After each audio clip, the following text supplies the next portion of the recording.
Hi, and welcome back to Let's Win XCOM Long War.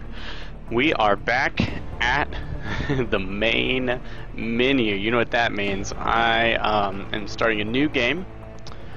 And of course, I'm going to take the penalty, kick it up a notch, by playing on impossible difficulty from now on. If I have to start another game over, or choose to, really, then I will kick on a second wave option. I would like to hear your thoughts on it. Currently in the running are red fog, aiming angles. Let's take a look at what else. Hidden potential, I'd like to say that that's not balanced for my mod yet. I've looked at the mechanics, but I haven't done the math yet to make sure it turns out the way I want it to. So, if you get a copy of my mod, which I will be releasing once I'm pretty sure this new build, version 2.1, is working the way I want it to. Training Roulette obviously kind of defeats the point of me having a perk mod. Yeah, there's Red Fog. Liberators, you know, whatever. Wouldn't mind. Once you get that far in the game, you might as well. Obviously my first choice will be to turn on cinematic mode and increase my accuracy. Itchy Trigger Tentacle, really, I like that. I like that idea. Bronze mode is included. I'm interested in, they're changing these to second wave options in the Long War 3.15, and I will definitely restart my game for that. And even though it's a new version, I will take the penalty restart, so that's when we'll see. I'll probably continue this game until then, should my mod be working correctly. So that'll probably be my first second wave option. That said, a lot of these make me really nervous. Itchy Trigger Tentacle seems, you know, I'm not sure exactly how it works. I'm curious. Aiming angles, kind of brutal. Red Fog is probably the one I can leverage the most, as Red Fog can be, there's definitely a lot of ways to use that. It does make getting yourself ambushed way more deadly, but it also makes ambushing aliens way more deadly, and in general, that's what you do every time. Yeah, so let me know what your preference would be. Boom, let's kick it up to impossible. So let's talk about the difficulties. So just look at that screen for a second. I'm going to take a quick look over the difficulties. So on normal difficulty, on the tactical map, enemies drop more weapon fragments. Boom, that's the tactical change. Strategic, UFO missions grant 20% more alien alloys. Alien research rate is at 80%. That's 20% less than normal. And council members without satellite coverage grant 50% of their maximum funding. That means putting a satellite up gives you the other half. And randomly 200 points of panic is spread amongst the council members at the start of the game. That's enough to panic 2 whole countries, but spread amongst, what, 16? You're good. So then you move on to Classic. All enemies get +5 aim. Thin men get 10 total extra aim, and outsiders get 10 total extra aim. So all enemies are more accurate, thin men and outsiders are more accurate, and all exile get +1 base hit points. UFOs still grant 10% extra alloys. Alien research is at 100%, that's standard rate. Council members give you 40% of what they will give you with a satellite up, even when you don't have a satellite up. And 400 points of panic, that is 4 total country losses, is spread amongst all 16. Brutal, all enemies get 10 extra aim. Thin men get 5 aim on top of that, so 15. Outsiders get 10 on top of that, so 20 extra aim. Now note, outsiders are kind of one-trick ponies. They have 2 abilities, like suppress and shoot. So yeah, that's rough. It means you really got to be careful. You probably got to bring suppression every time you try and capture outsiders, and they do start popping up later in the game in other places. Floater bait have 6 base hit point, up from 5. Mutons have 10, up from 8. Berserkers have 22, up from 20. Drones, yes, just extra hit points. Zombies have 15, up from 12. Exalt all have 2 extra base health. Ethereal and Sector Commanders have 20 extra will. So, of course, that's brutal. Now, in my game, I found that eventually my highest level soldiers, my old game, Long War II, my higher level soldiers could, had like a good chance to resist Sectoid Commander mind control. But I never could resist Ethereals, even on like normal. XCOM recruits cost 30 instead of 25 credits. Alien research is 5% faster than standard.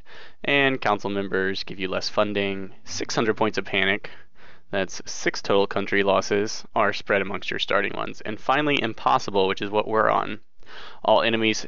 So, the aim, the hit points, everything I just read is exactly the same, plus all non-mechanical enemies but sectoids and zombies have 5 extra will, including ethereals and sectoid commanders, so that's, you know, a little tough. Sectoids have 4 base hit points instead of 3. Berserkers have 25 instead of 22. And Seekers have 5 base health instead of 4. Now remember, Seekers have a lot of damage reduction, so that health is kind of brutal.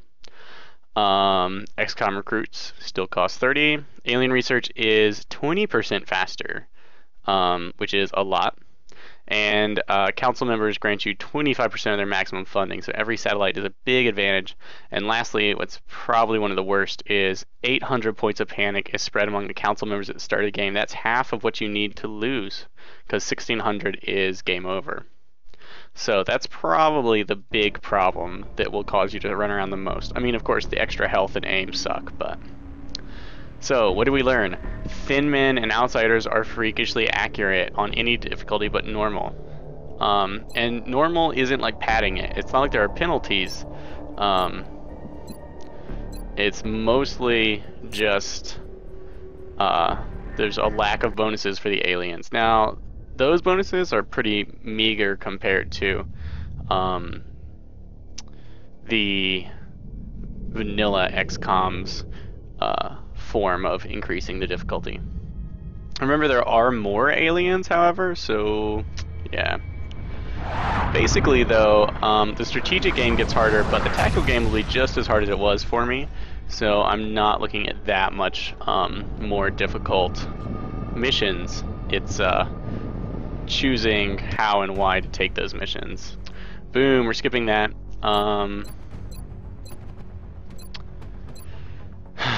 I'm actually going to switch to Europe, as I managed to get by fairly well with my, I think I'll take North America immediately, but I'm going to start in Europe. And one of the reasons I'm starting over is there was a kind of serious flaw in my Tactical Sense Overhaul 2. It's that covering fire and suppression no longer synergize. If an alien is suppressing attacks, you do not get a reaction shot, even if you have covering fire. And that screwed up 2 of my builds. And then when I was tinkering with those, some grenade-based, another grenade-based class opened up. Now I have 2 grenade-based specialties, one in the Rocketeer tree and one in the Command tree, like before. But I really mix and match some stuff. Just the experience I had playing through the last game really next deployment site is in the UK. Brought me some solid adjustments that I wanted to make to my mod, and I would like to have the mod worked out and kind of polished for the game I will start when Long War 3.15 comes out, because I would like to actually make that a narrative based playthrough. That is, I would like to include like a short story addition to every video. I'll probably put it in the comment or the description. You know, a couple paragraphs that Strike one. make central. You are free to engage all hostile contacts in the AO. that add story in and around the action. Probably things directly linked to the mission and some of its effects for actually more likely indirectly, because I think that's more fun. So let's take a look around. We've got a ton of AP grenades. I think they are heavily favored in the random starting equipment. We have very little health. This guy, we have like no armor plates and one guy with tack armor. Because the game knows I hate tack armor. There was some good aim. That was some good aim. So we've got two characters good aim and two characters with kind of terrible aim. However, I'm pretty sure we have a bunch of speediness. Alright, so all that put together, first thing we're going to do is make sure we're not getting roasted. Now I'm going to be more careful this game. One thing I refuse to do is sacrifice troops for meld the way I did before. And let's see, she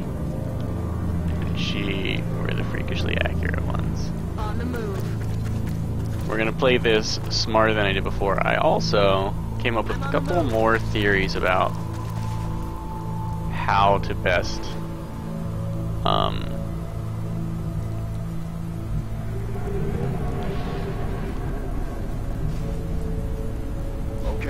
how to best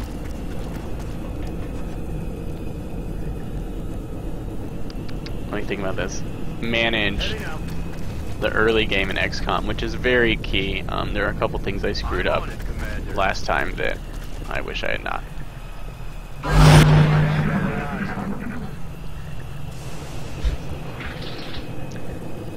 So yeah, it's actually easiest for me to like restart a game and see that meld is quite close.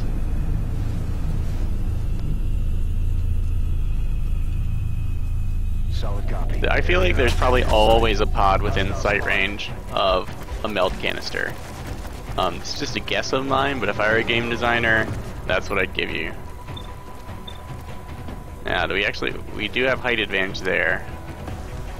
And here, it's just high cover. One thing I'm not going to do is be stingy with my grenades. In fact, let's look at... Yeah, grenade range is quite good here. Still, we could easily get flanked.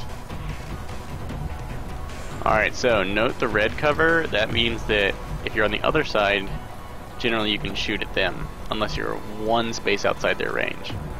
So I should be able to place someone here behind this door, here behind this rock, here behind these two, and they should all be able to take shots at something.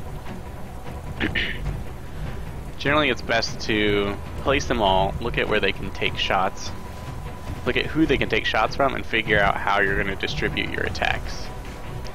Figure out the action cascade.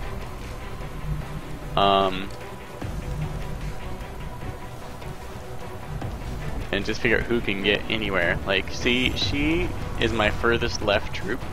She can get here, and that's the furthest left firing position that I've identified, except for here, of course. Now, this dude could flank us. That's bad. She can get here. She can get here. This guy can get there, because he can go through the bus. This guy won't be able to fire at all, so we can dash him up to heavy cover if we feel like it.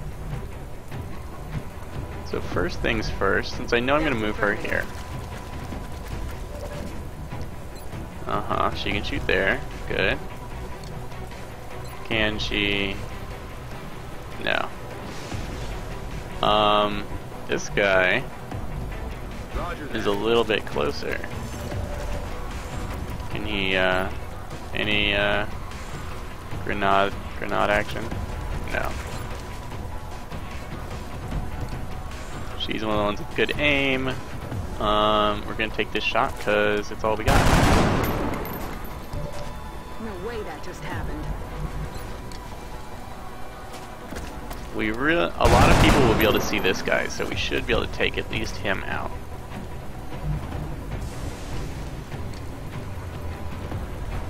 She has... They both have an equal amount of health. You might consider putting higher health people behind lower cover, if possible.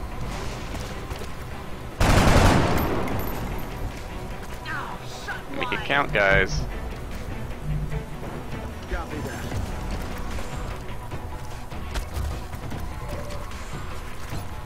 Now we have a flank shot here. It's really hard to say no to that. Let's see if this guy, through sheer force of mathematics, Adjusting aim. can finish that off. No. Just to... We need this shot. Oh, come on, guys. Missed. And this guy, Double time. let's go ahead and move him up into cover. Alright, they're probably gonna pop one or two people.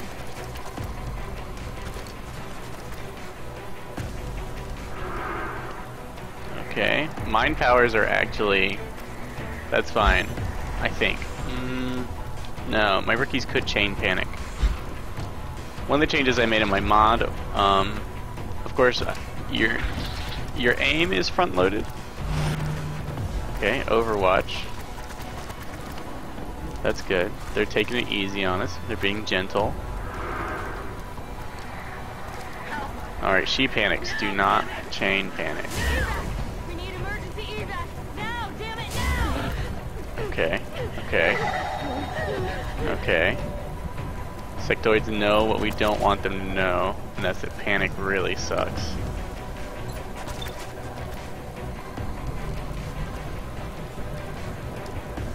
Now.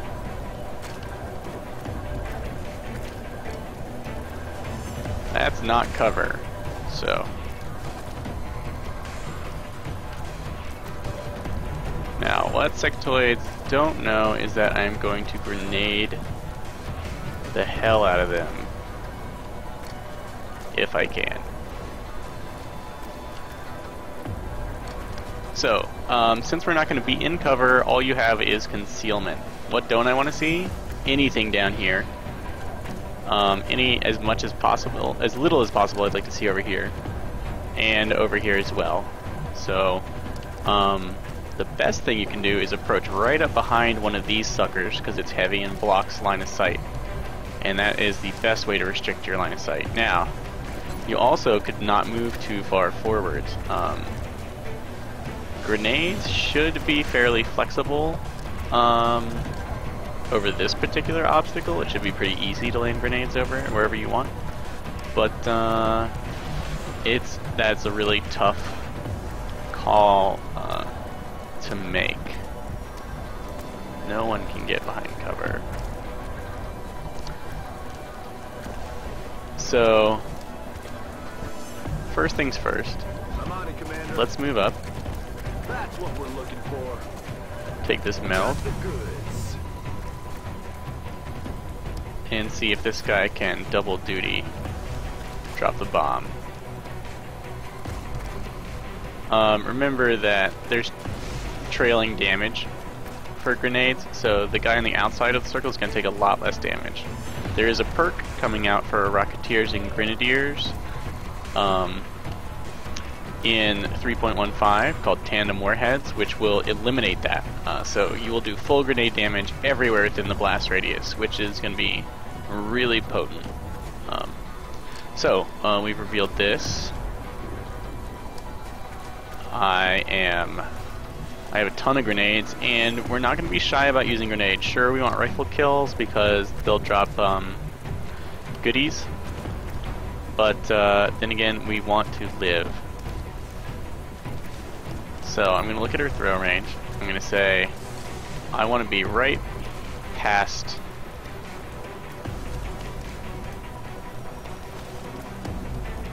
the dip here. Oh yeah, Overwatch. Well, shit. Nothing rookies can do about Overwatch. Enemies in sight. And that's what we were afraid of.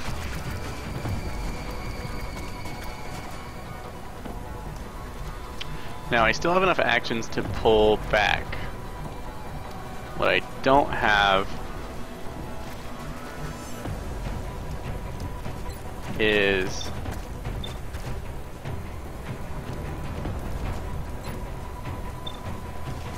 the tactical space to really do that. Okay, this is great. This is where we want him. He'll be able to move up and flank these guys. This rookie is kind of screwed. He might as well give it all he's got and buy the team some time because he is so dead. Grenade out. So he's gonna give his life for the greater good. Okay, that was solid.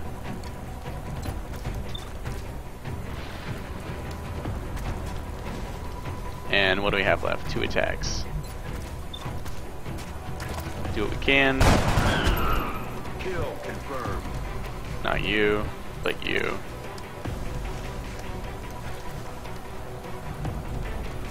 Overwatch.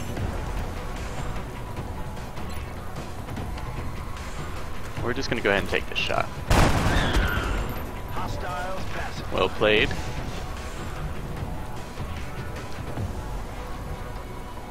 This guy, if he drops down here, he could pretty easily be flanked. But of course they won't be able to see him. Unfortunately, if I had other actions where I could tie them up with Overwatch so that they couldn't move, that would be best. As is... That's affirmative. the shots they take at our poor exposed troop will probably save our nearby covered troop. Maybe they'll miss. I'm under fire. Alright, so there's only one left with an action. He's gonna take that pot shot. Oh, he only has Overwatch. Perhaps our heroic... Oh, wow. Our hero of the day can actually get away. His heroic grenade Hail Mary paid off with possibly it's that 3 defense, or maybe he just straight up intimidated them. Now I'm curious, is this a flanking shot? No, but we could get one. We could flank him, but then we'd be exposing ourselves. This guy has to deal with Overwatch. The rest of these can kind of move up. So the other aliens jumped over the wall. We have grenades to spare. The other aliens are pretty far away. I think between all these grenades we have, we can take out this whole squad by dropping grenades down here. Maybe that guy too. This one. Do I need his action for anything else?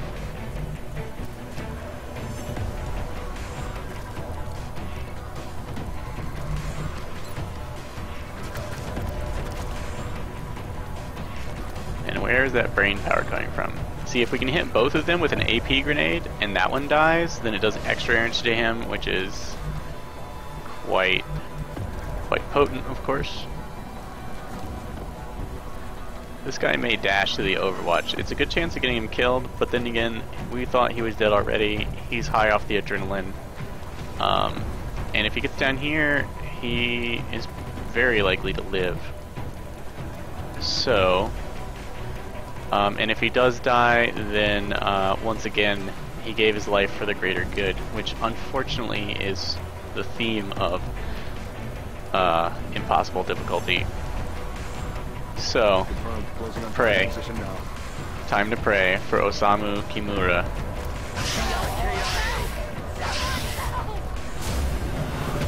No dice. Got some panics.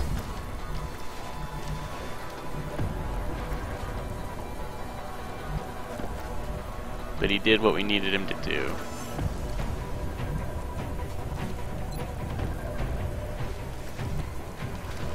Alright, we're gonna move down here to this cover so we can't be flanked. We're not gonna waste the precious opportunity that our friend bought us. And we're gonna do what we can to make these aliens' lives hell. I don't think I have much more than... Yeah, unfortunately, we're not going to be able to really ruin this guy in the back, so we'll go for maximum damage on that one. Perfect. Since we got all these panics,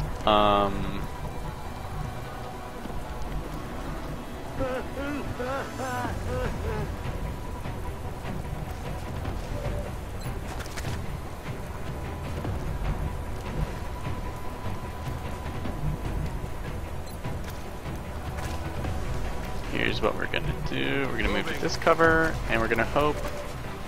Oh, he's exposed? Even better. Let's take this shot then. Beautiful. And since... I'm rolling. we're just gonna overwatch here. The chances are gonna be great, because we'll have height advantage, and they won't be in cover. But... Adjusting aim. great is not guaranteed. I feel like that was probably a dash for him.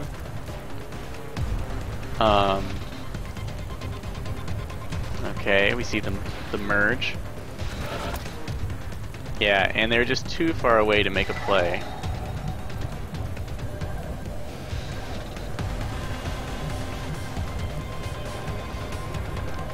This guy... he may be able to slip by without taking an overwatch. We're gonna...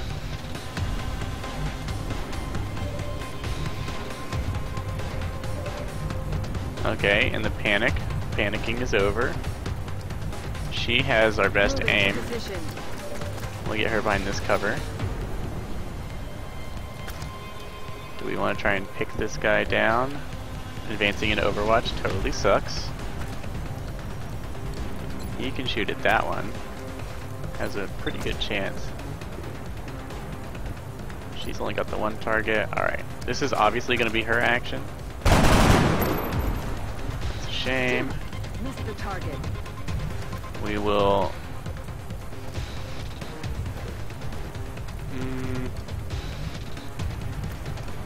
Yeah, we'll pull him back to reload. We lose nothing by pulling back.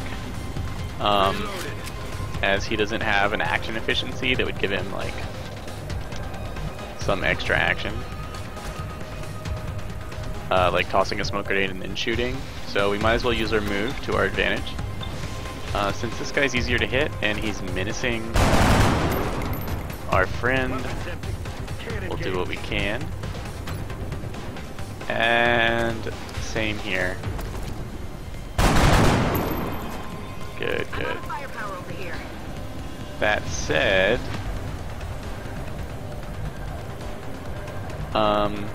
if we moved here, we would be guaranteed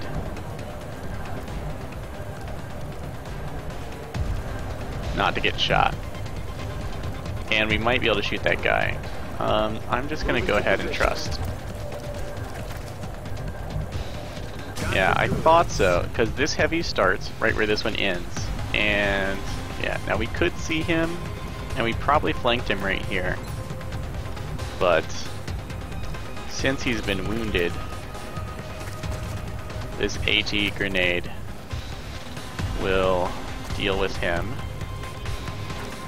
And remember, cover, so something you may not know is cover applies to grenade damage, AT grenades, since they interact. So AP grenades, if they damage you, you're always being flanked.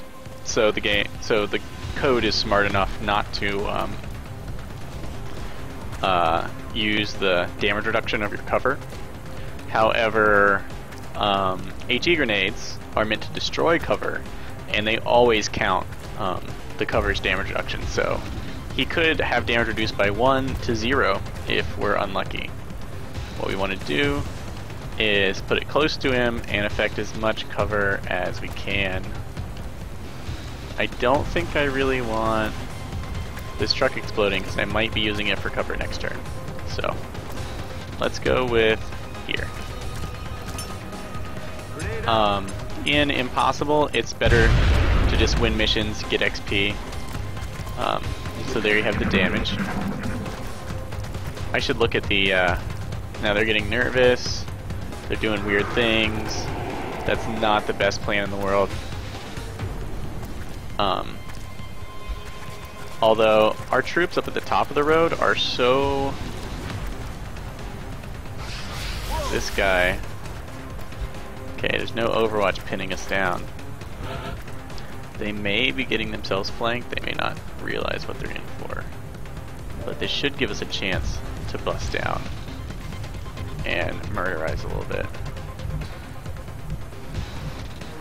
Now see, they're too far away here.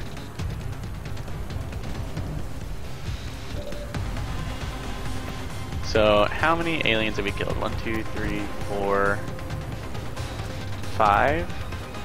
And I'm pretty sure there were 3, 6, 8. Okay, so these are the last 3. Now this guy is a carbine, not a full rifle, which means his damage is not going to be totally outstanding, but this should be what the aliens have. She had a full rifle. Now, I kind of doubt our grenades are going to be able to reach them, but they are out of Overwatch, which will let us all reposition. I'm on the move. So that's what we're going to do.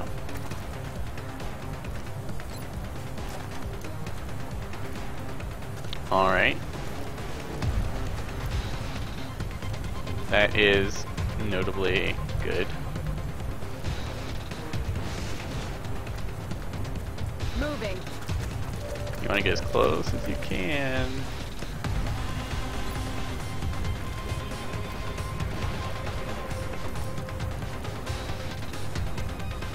Alright.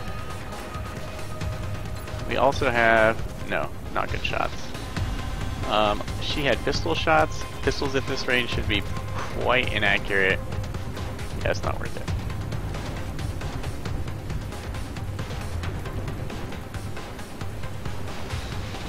He has a grenade as well. So let's assume 2 grenades is enough to deal with the 2 behind the junk. This guy can tap that one with a grenade if we have to.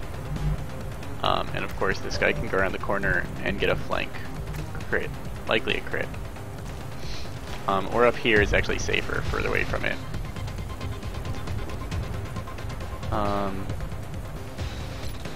So we're going to start with her grenade. Why her? Because this one can be seen by this enemy, and he is the least likely to die. If her grenade can take care of both of these guys, then I can move her to safety, which would be optimal. Yeah.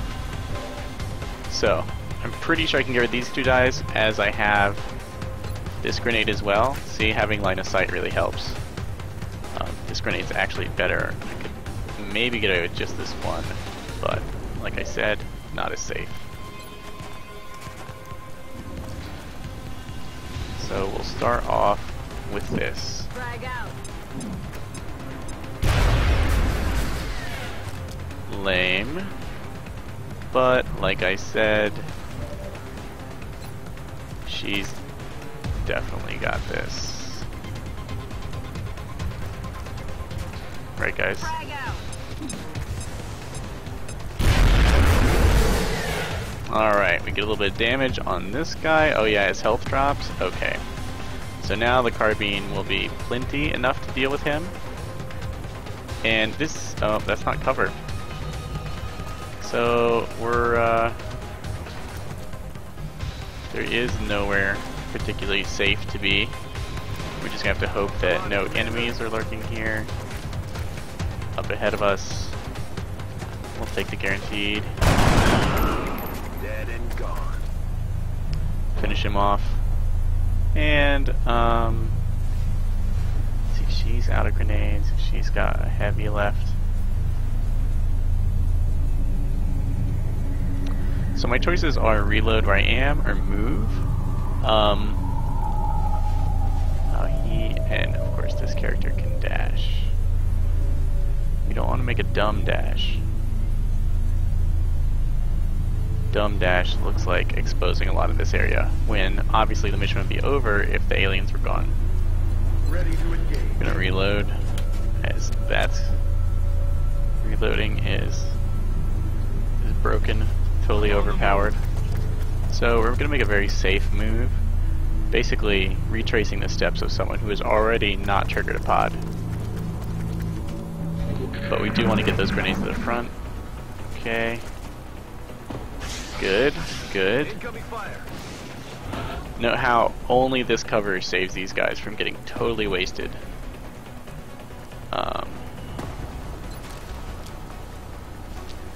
She... Is that a blue move? You can tell by the square. It also doesn't say dashing. Of course, it doesn't say dashing at all anywhere. Flanking is great, of course. It does look like she could... Alright, so look at the squares on the ground. Here, the square is blue, right around the edges. Not this rectangular pillar sticking up out of the ground, but actually on the ground. See, yellow square, blue squared. She can probably drop down and flank. And... yeah, I would actually like to know what's down there. As this may be the last guy. See how that was totally a blue move? Now all we have to do is pop this guy for some damage. Obviously we would like to do it with our rifles. And we have a lot of shots to take because we outnumber him so heavily and we're not really threatened by anything. Plus we'll get that meld canister if he is the last alien. Also turns out there are 9 aliens. I miscounted. So just be aware that I miscounted.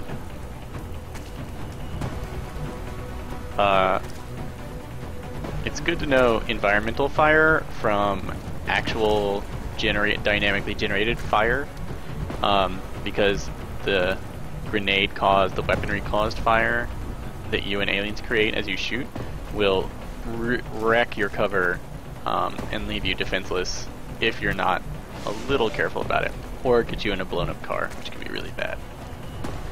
So that said, this guy has gotten a kill. This guy has not. It's important who gets kills. You want to try and get one on each rookie, especially if someone dies, as you get an XP bonus when no one dies. So we've lost that.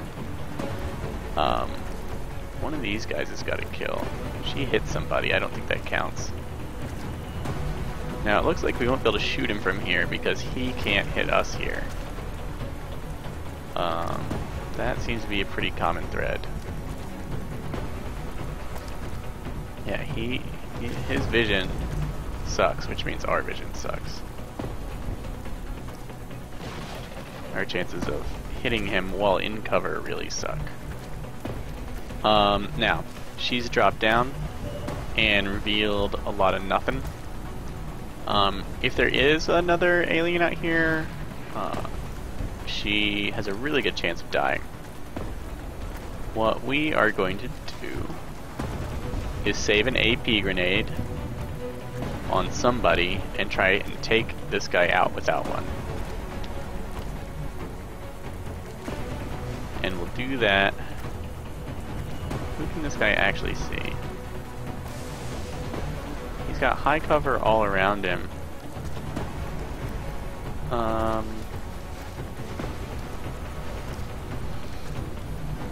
If he can shoot here, I can shoot at him from here. I'm afraid we won't get to use our height advantage. Just need a hit. Alright, so we won't have to use a grenade, but we will still use this character last. Primarily because we would, if killing him doesn't end the map, she's going to want to get into cover because something bad is still out there. Moving to position. Alright, this character has a carbine, which increases their aim and can get really close so we get that nice 18% close range bonus. And can put this guy down. Good work out there, Strike One. If I may, Commander, the labs are on high alert. Teams are standing by for your orders. We can begin researching the newly recovered artifacts immediately. Alright, thanks to our soldiers' Hail Mary and then consequent Berserker Dash, which resulted in his death, unfortunately. We really rolled that mission. I'm Central Officer Bradford. My role in this project is twofold: providing tactical support for our field operations, and keeping you briefed on the current situation. My efforts should allow you to focus on the bigger issues at hand. Speaking of which, we have a soldier waiting for a promotion in the barracks. I'll let you get to it. So in harder difficulties, grenades are how you bridge the gap between aliens' raw statistics and health and your own inadequacies until you can overcome them. So here we have, it looks like you need 2 kills Commander to the research labs. to level up To the research labs. if you have a death on your first mission. If we had a perfect, I think everyone would have leveled up because there's bonus XP for not losing, like I said, a single character, including a shiv. So when you bring those shivs out, be a little more careful about sacrificing them than you would, because they can cost you artifacts are being XP. unloaded, and the research team is awaiting your orders. We'll get started as soon as you give the order, Commander. Okay, so note we got 5 sectoid corpses and 5 weapons fragments. Commander to the research labs. I Commander to the believe. research labs. Let's see. Yeah, I don't know. There must be a chance that you will lose corpses when killing them with explosives. We did get 10 meld, which is pretty good. Because we captured all the canisters, you get whatever meld is Commander to the research labs. has not expired. Commander to the research labs. Okay, I have to go everywhere. Hello, Commander. My name is Dr. Valen. I oversee the research labs. This is where all of XCOM's research and development takes place. We have already begun analyzing the artifacts recovered from our first encounter with the aliens. Based on our preliminary findings, we believe we can use them to develop some new equipment for our soldiers. With your approval, we will begin research immediately. Dr. Valen is a monster in human skin. But she's our monster. Now, there are 2 ways you can go. On the first mission, you're not going to have Illyrium or alloys. You always want to capture 5 weapons fragments. Because we had used so many grenades, it was a little questionable if we were going to make it or not. And I think you'll always end up with a 1 meld from the first mission. But you won't be able to research alien materials immediately, so you're going to want to choose Xenobio or alien weaponry. These represent... you're going to want them both eventually. Whichever one you start off with, so these each unlock council requests for something. And here's my plan. If you want to go straight for beam lasers, it's right after alien weaponry, so you go alien weaponry, beam lasers, and then you start producing laser weapons as soon as possible, which is good, which is great because beam lasers have that aim bonus that allows your troops to actually score hits against like flying everything. It helps even the battlefield so much to have beam lasers. That said, and it unlocks engineering requests for weapons fragments that will give you engineers. Commander And to you'll be getting tons of engineering. weapons fragments. Commander Of to course, you engineering. use a lot, but definitely worth it. Engineers are great. They make building things cheaper or even possible. Most things can't be built until you have X number of engineers, and then once you have more engineers than that, they start to get cheaper and cheaper, up to half cost, supposedly. Then your other choice is xenobiology, which unlocks council requests for sectoid corpses where they will offer you scientists.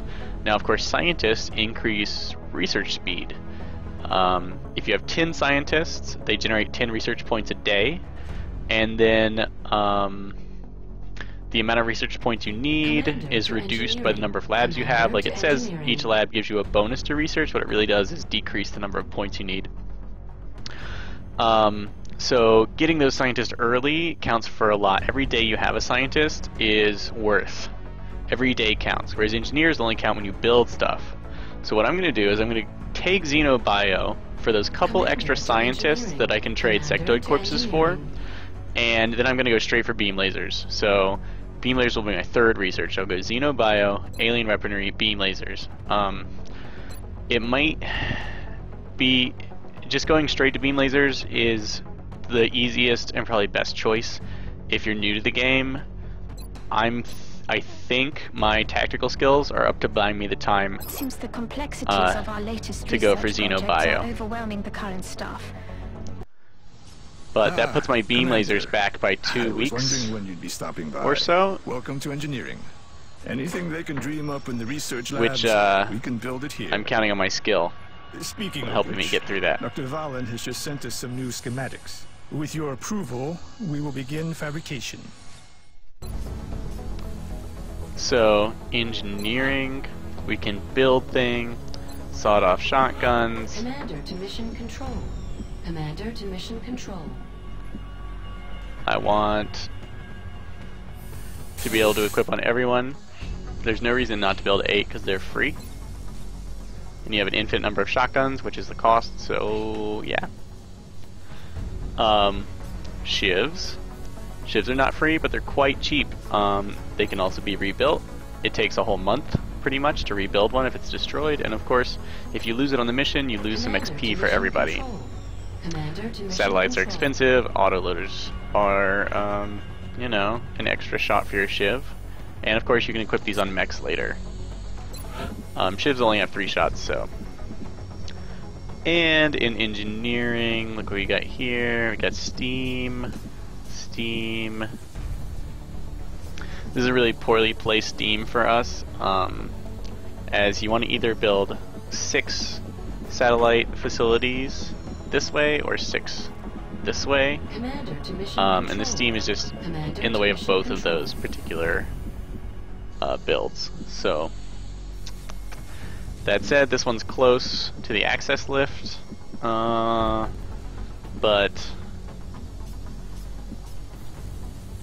yeah, we may. This one's really in the way. It's going to cause some issues eventually. We'll still probably build a thermo generator here, as I don't need full satellite coverage over the whole Earth to win. Alright, is there anything I want to do here? I do want to build Commander to mission a control. satellite uplink Commander because we're to going to want the mission cache. We're going to want the panic reduction. But we'll take a look at that first before. Okay, we come back here. You start with 40 soldiers. We obviously lost one. We have a couple fatigued. These 3 are going to carry our noobs through their first couple missions. And there's a bunch of privates waiting to get their first kill here. The memorial is already open. 1 kill, 1 mission. But we remember Osamu Kimura's valiant grenade sacrifice. Because without that, we would have had a whole lot more trouble. There probably would have been a lot more casualties and wounds. And what you really need, what you need most of all, is Commander a to mission couple control. Commander to mission upgraded control. people. Alright, God, stop Every member of the paging council me, is going to Central. want satellite coverage, so we should plan our deployments carefully. Alright, he's right. We should plan our deployments really carefully. And looking here, there are... Satellite uplink facilities at maximum capacity. Yep. Additional uplink required. So Africa is very low Commander to mission control. on my Commander to mission control. list. Asia is pretty high. Europe is pretty high, but there's a really high. And remember that you're gonna lose 1 country before the end of the month. Before our satellites go up, we would like to know which one. Now, I have Europe. I'm receiving you. we'll monitor that contact. I but probably don't want think to take over the it's U.S. activity. unless I lose one of the U.S. countries to the aliens immediately. Hopefully they'll like take Egypt, because that would just pretty much make all this panic moot. Since I was gonna lose it completely no matter what. So yeah, we're planning on taking the United States because we need the cheap interceptors. One of the biggest issues with Impossible is how little funding you start with. You see I have plus 300 and I start with 359. That's not enough to build 2 satellites and a satellite facility. I think though, so satellite uplink takes 21 days, and satellites actually take longer than that. Commander, 25. our current satellite uplink facilities are at full So capacity. we're going to go ahead and We should build build additional uplinks as soon as possible the- to allow for new satellite deployments. We'll probably build 1 satellite and 1 uplink. It'll be difficult to buy interceptors to go over North America, but I'll need that discount. That said, if they take, I'm trying to stop saying that said. If I can't take North America, then I'll probably go for Commander to mission control. Asia for the Foundry bonus, which is, as I've heard, awesome. So, we're going to invest Our in current satellite uplink economy. facilities are at full capacity. We should build additional uplinks as soon as possible to allow for new satellite deployments. If I build the uplink, how hard will it be? How many days will I have? If I build the satellite, I'll have 6 days to make 140 cash. If I build the facility, oh yeah, that's what, if I start the facility now, it'll leave me at 20 cash, Commander and I'll to have mission to get control. 120. Commander to mission control. Okay, let me just do this. Okay, and we're out. We're good. It'll stop bugging us. Sorry. So, 2 things I could do. I could build a satellite uplink facility, thus guaranteeing that I can launch the satellite I build by the end. 300.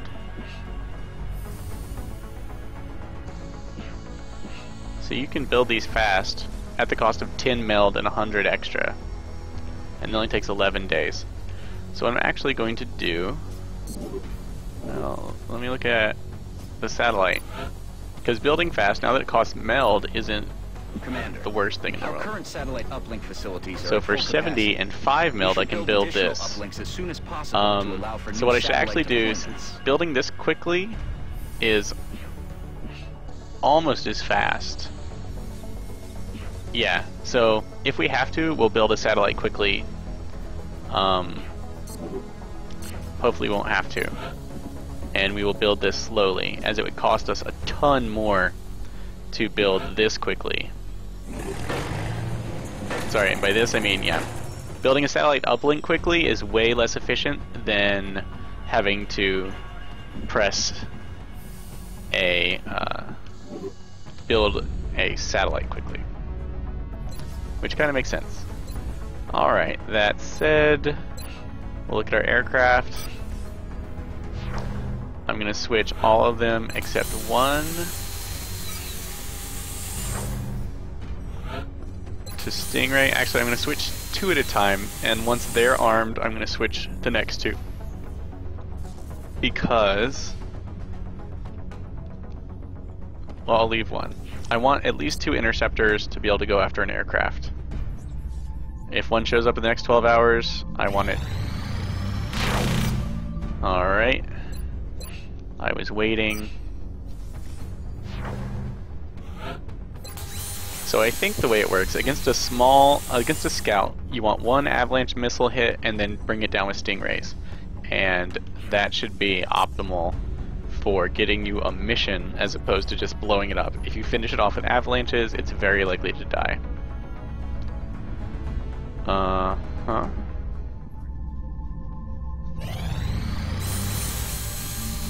good. We got our shotguns. Our interceptors are all ready. Nigeria's made a request. Let's look at these requests. France has made a request. So, requests for satellites, they don't bother you with them on this while you're scanning, but everyone will make them. You get 2 engineers for them. You want that. Without engineers, you can't build workshops. You need enough engineers to build a workshop. I think you can build your first one no matter what, but after that you have to earn engineers somehow. When you launch your first 2 satellites, you want to capitalize on these bonuses if you can. If I'm going to launch in the US, even though the United States will give you the most cash, if I can get engineers for launching over Canada and Mexico, I am going to strongly favor that. Unless I desperately need the cash. Alright, Xenobio's ticking away. Commander, we picked up multiple requests for assistance. Abductions in progress are marked on the hologlobe. Novgorod, Russia wants us to come in and save them. They're going to give us 100. And that 100 plus our 19 will give us our satellite, which will build in 25 days so we can launch it before the council report. So, if we win this mission, that will work out and that will be great. Unfortunately, we're not going to be able to take everyone who's got XP already. We will be able to take this character. One thing you want to do every time a mission pops up is come take a look at your barracks and look at who is only a couple hours from being ready. Every mission gives you at least 15 hours to respond. Minimum 15 hours for every mission. And as soon as you send a Sky Ranger to it, it stops the timer. As soon as you launch the Sky Ranger, you're good. It won't run out, even if you cross over that 15-hour limit. So, anybody who's, say, 10 to 12 hours left on their fatigue, you can take on the mission if you want. Like, it's going to be majorly beneficial for us to have an infantry or an assault. Those are the choices we'll have here for Joel Watson on the mission with us to help safeguard our privates with no abilities. His superior willpower, aim, health, and having the power of a perk behind him will make that the upcoming mission much more likely to succeed, especially since it's a heavy mission already in a dangerous area. So, of course, those are ready to go. So, next, I'll go ahead and do that. I'll go ahead and do that this episode. Let's do it. Let's do a double since it's the beginning of a new game. You guys don't mind a longer episode.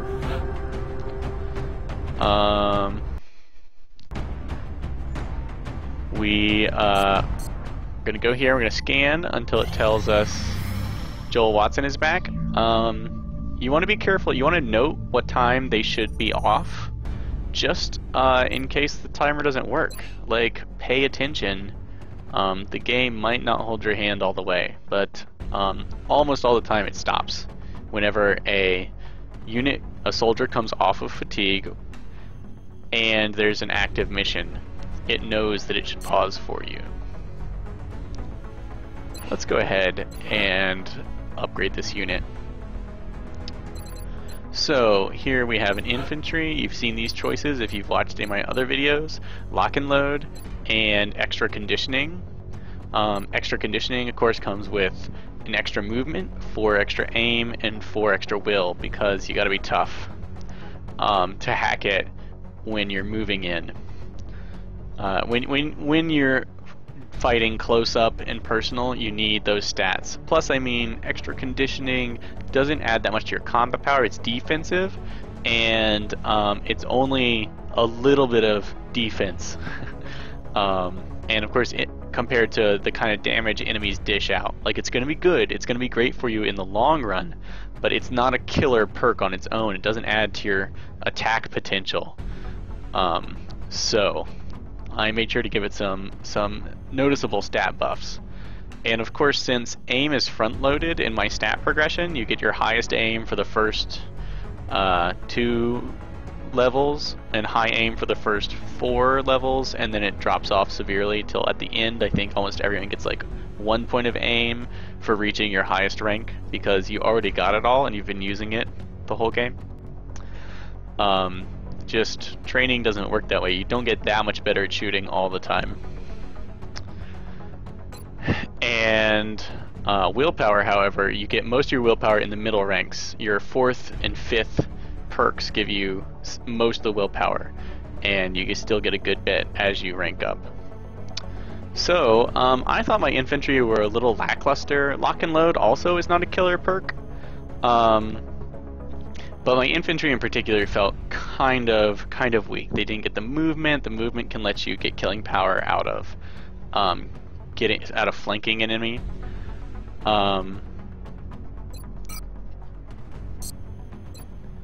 And so yeah, I was just like, it wasn't. Yeah, but the infantry weren't doing it for me. I felt like lock and load was a little weak. So what I did was I extra front loaded their aim. I took 1 point of aim from each of the 6 ranks after this one, and I added it immediately to this level, plus 3 willpower. So I think you gain something like 11 aim and 3 willpower on your first when you take lock and load, which is by far the most aim you can add to any soldier. So infantry, sure, they can only reload their weapon, but they are tougher mentally than your average soldier. Not better than the assault by a little bit, but close. And their accuracy just spikes severely on the first level. So that's how they roll. Let's see, this guy has good defense, good health. He's all around solid, and either class would be great for him. Since he has low aim,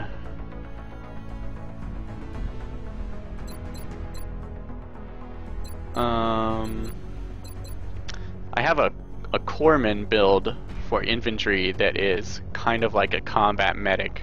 And that's really tempting because a lot of people are going to get injured and killed with this high alien accuracy. And it might really be worth it for me to go that route. Let's look at my other classes. I've got a heavy and a sniper.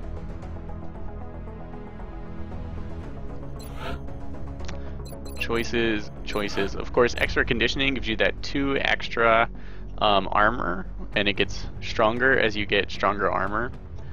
And the extra move, which are all quite key, and can be more mobile.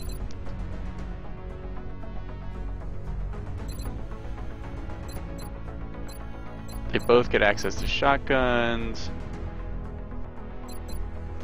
Basically, I go with healing this way or hollow targeting this way. I'm going to choose, I'm going to go with hollow targeting eventually.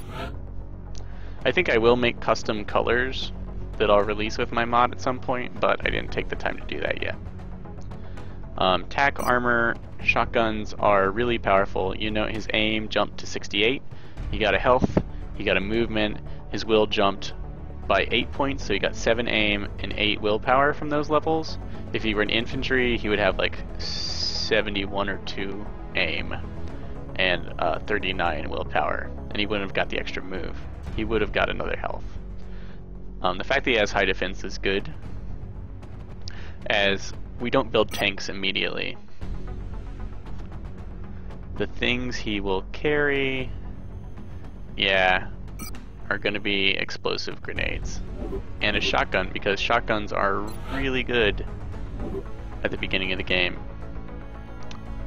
So who are we going to bring with us on the mission? Let's jump into squad building. Bringing him. I want high willpower at first. I would like good officer candidates, as willpower is quite low for a number of levels.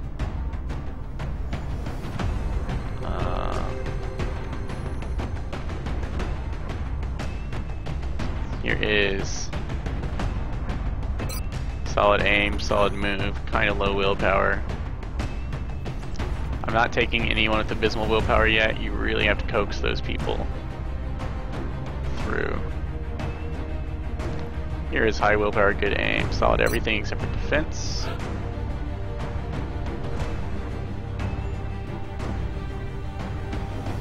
Willpower is a stat that will break you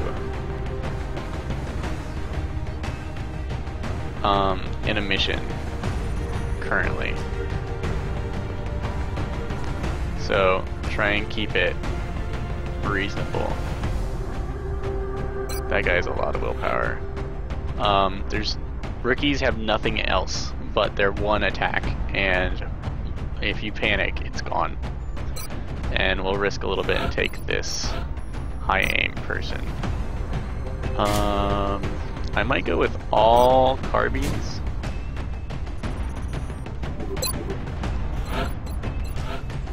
Except perhaps on... We'll see, because man, do I just need the shots I take to hit. That is what I need the most. Plus, these help me get within grenade range.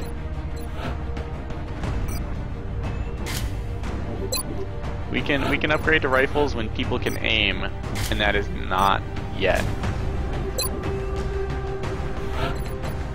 Okay, I hate tac armor, or tac vests, because I need this XP that these guys are getting to live.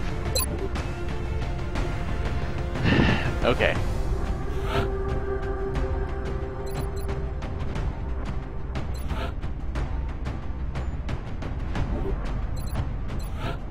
And I don't want to carry ceramic plates. I want to carry laser sights or something like that. I want to be up on roofs.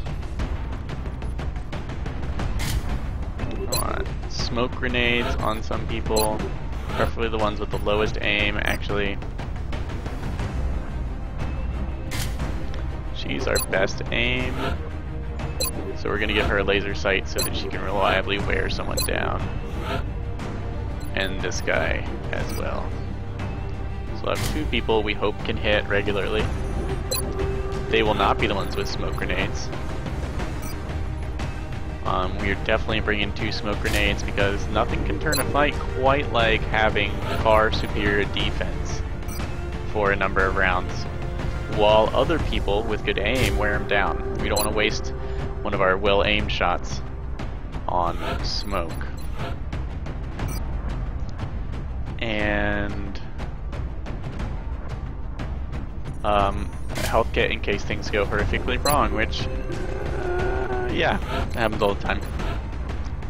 And here we have an HE grenade, just in case. He of course does not need a sawed-off shotgun, nor do I want to slow him down with a machine pistol. How fast? Is anyone exceptionally fast? We chose... The stats we were favoring were not the fast ones.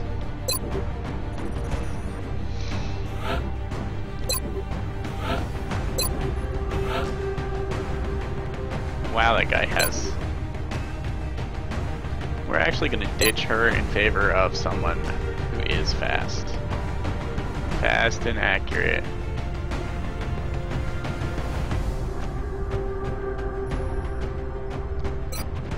This guy... She looks dangerous. SMG? SMG lacks... It gives you speed now. I want the carbine because we want to hit. Tac vest.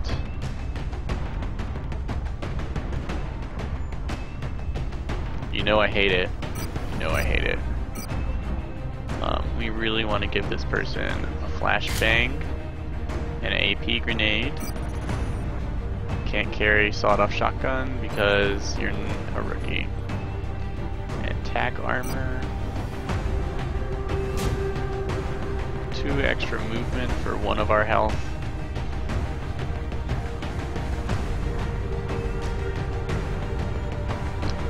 Yeah, we'll take that. We need to land grenades sometimes. Though I hate it. And since that one went more offensive grenade, we're gonna bring a smoke on this slow character. Alright, so we're ready. We've done a little picking and choosing. You don't have to be quite as choosy as me when you look at the stats and blah blah blah. But basically we have 2 people with aim, we have 1 fast runner, we've got 1 advanced troop to help shepherd them through. We brought at least 1 med kit, a couple smoke grenades, and everyone has AP grenades because, except for her, because AP grenades, you always know if they're going to hit. You can count on them, either to fail because you're too far away, or to succeed.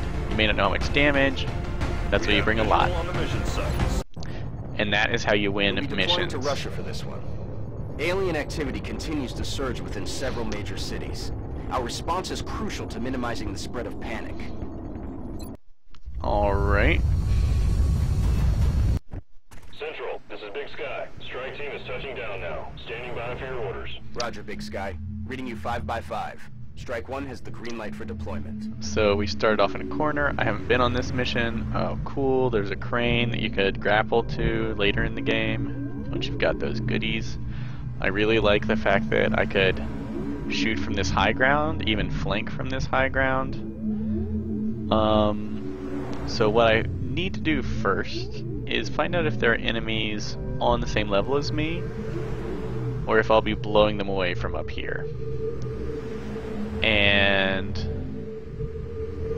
can you... Okay, so you can jump over that orange stuff.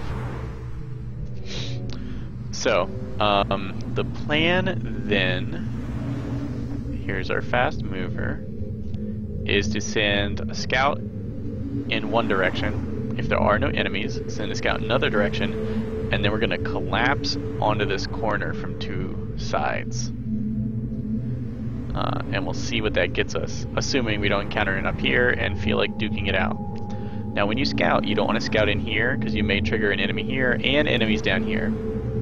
So you want to scout close to the edge, leaving these things to block your line of sight of this lower area. So... Moving out.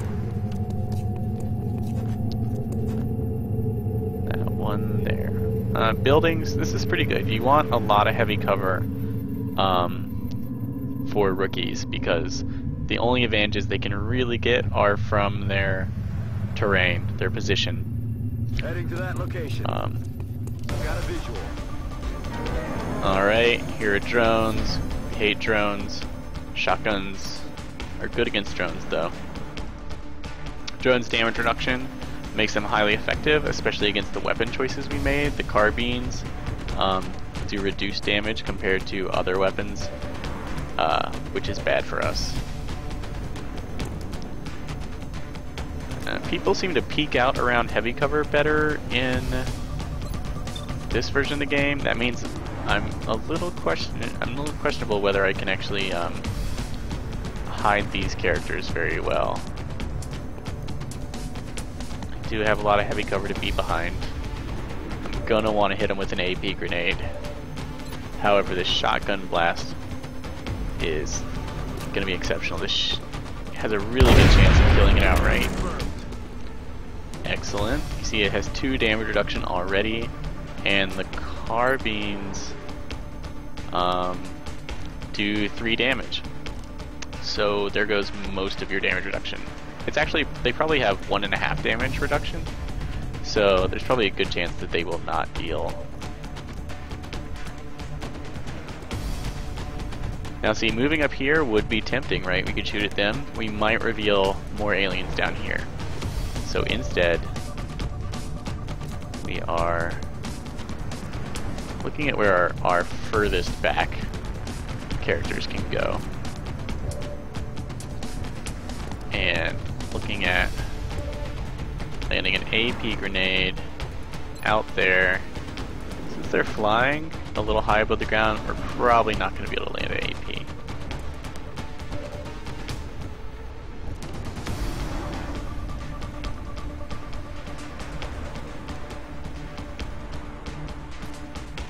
See, I wonder, he should be. Aye,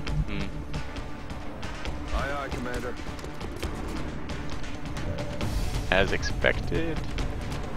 Here, I feel pretty safe moving here. Our line of sight will increase just a tiny bit right there. I'm on it, Commander. Oh, I don't know. That actually revealed this whole area. That's a pretty sketchy move, in my book.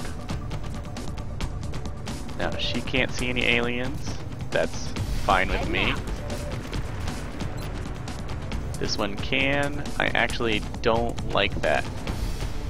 I would like to leave my assault to tank and let these guys get an overwatch chance when the drones move up. Now the drones pretty much always move up, so I feel like I should actually take this shot.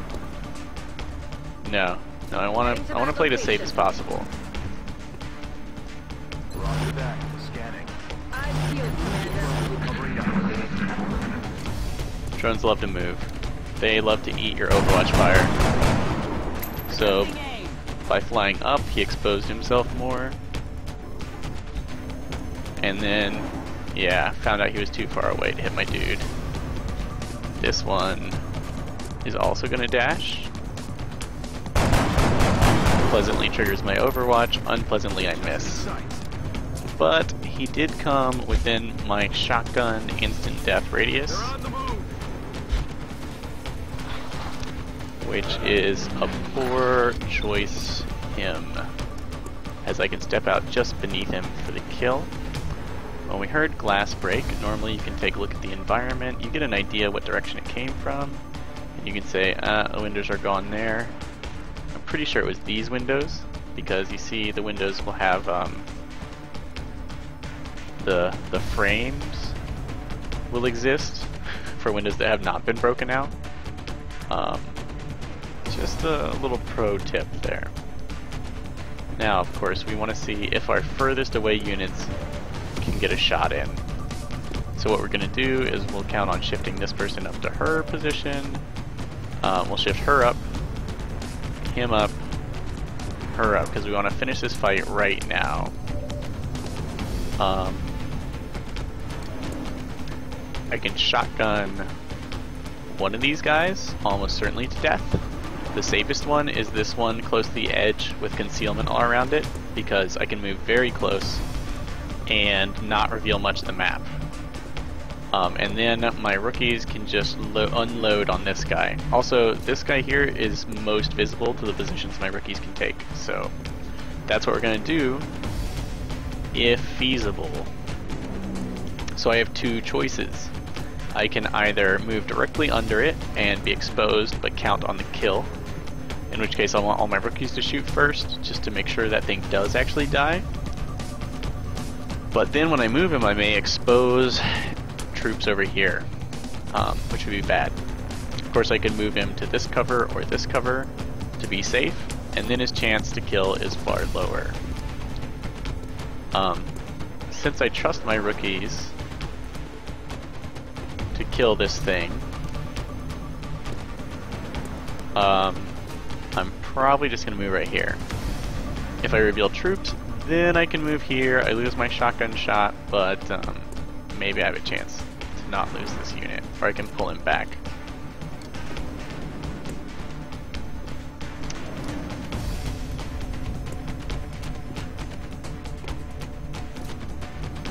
Do I want to do that first?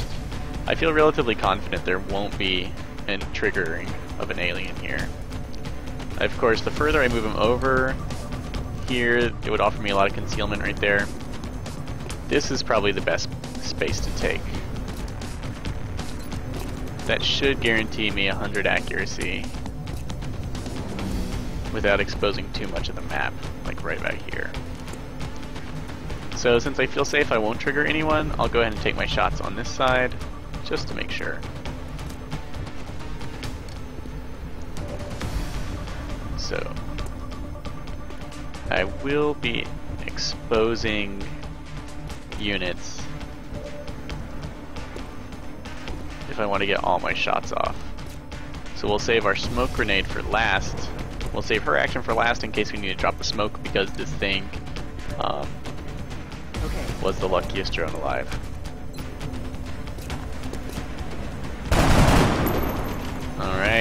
problem with bringing carbines.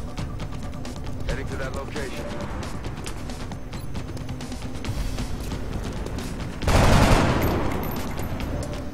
Target's still up.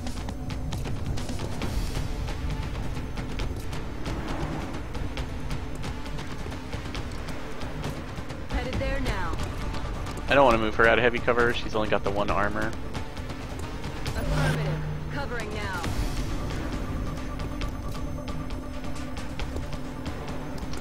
Now if I want to be really safe, I could just inch him up 1. Take the shot. Since I didn't kill this thing, I really don't want to take a hit.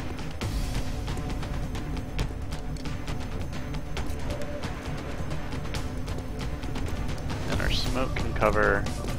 Our smoke can probably cover... Questionable. Yeah, our smoke can probably cover everyone here. Yeah. So we're just gonna inch him up. Heading out. That increased our accuracy by 6%. We'll take a shot. Unlucky. That's why we brought smoke. It's like make your own luck. We'll just have to take this shot and pray. Our prayers were answered a little bit. So with 1 drone left, a little bit of Overwatch back here. It's definitely not going to die. On my way. Let's see if we can freeze it in place, right? Because he could see it from this position, which means she can see it. Will it knowing? Yeah, it'll knowingly trigger the Overwatch to get a flank. We're just gonna see who it shoots. Watch the flank. Alright, some people can take it, some can't. And then of course, it could miss. Now note how it had hollow targeting. If there were 2 of them, that hollow targeting would have stacked to make my life really difficult. Alright, now there's only 1 enemy left. We have a shotgun, and there's heavy cover right next to it. On my way. We don't mind exploring. We'll go in the direction of the meld. We may even get the meld. Alright.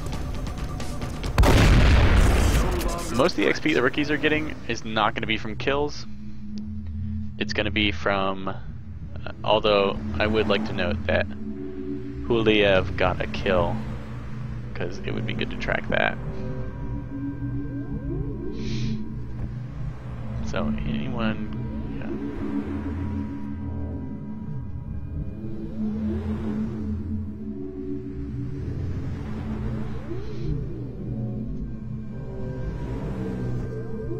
so we don't want to split up, especially with a bunch of rookies. What you need, rookies you have to use en masse.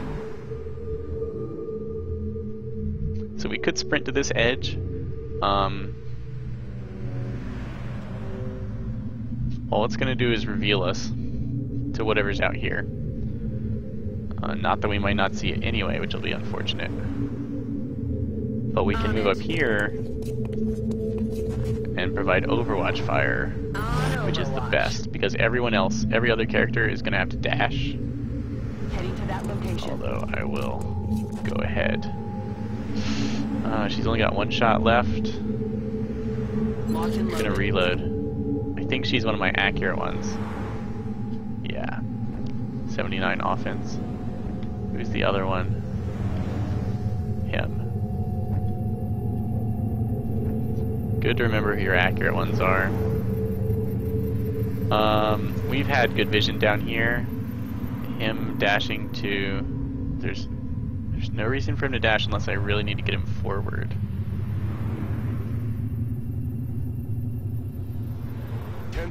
So we'll just move him up safe, nice and safe.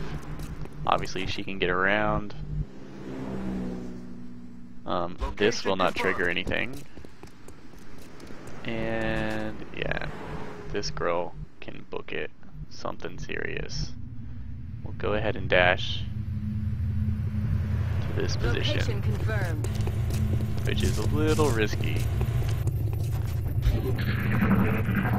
Not because of down here, but because she might show a little bit up here. I felt pretty safe about it, but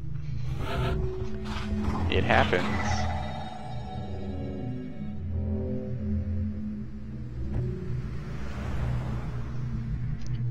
So our fast mover.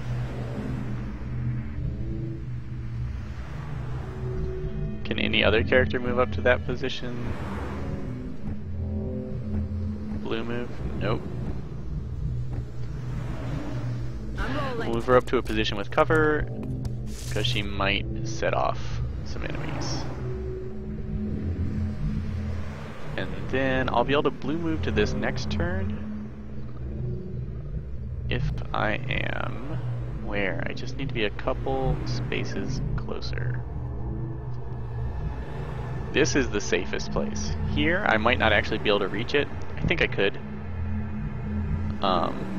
Here, low cover is not bad in Long War. It's 30 points instead of 20 like in vanilla, so here I'm very safe. I'm as safe as I'm going to get from different directions. Being flanked is far more deadly in Long War than being in low cover. So, what we really want are... She has defensive items. If she can go there, yes, sir. He can go here.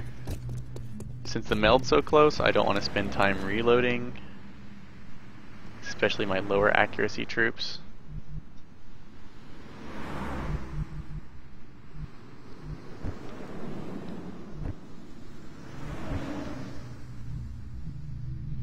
I'll put a high accuracy troop there and another one here. On the move. If they stick close together, then I can stack their attacks against a single opponent. Already there. And we'll just push these guys up for their grenade. Actually, she'll provide a teeny fig leaf of Overwatch.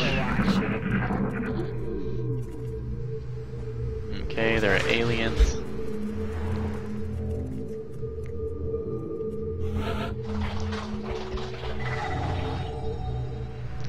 Meld is still there.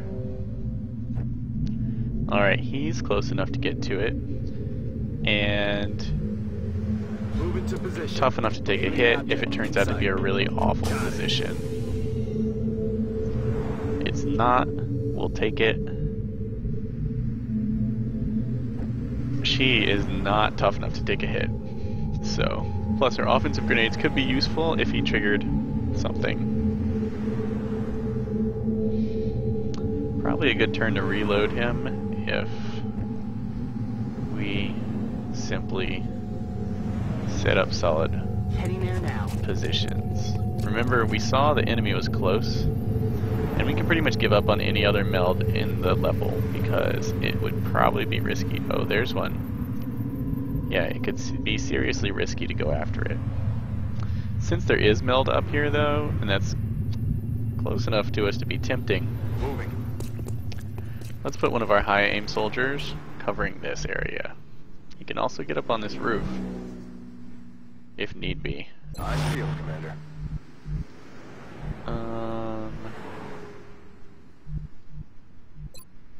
He's got 2 shots left. Yeah. The rest of the squad needs to catch up anyway.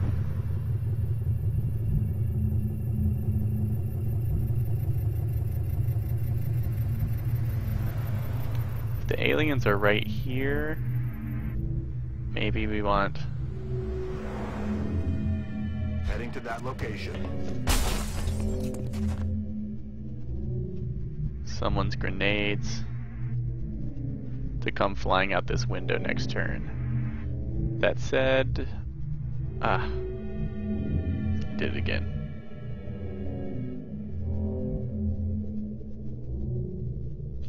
To get to that window, well, we're just gonna go here. I don't think he's gonna be able to do it. This character, however, can go right up beside him safely. Look who's here. Oh, not safely.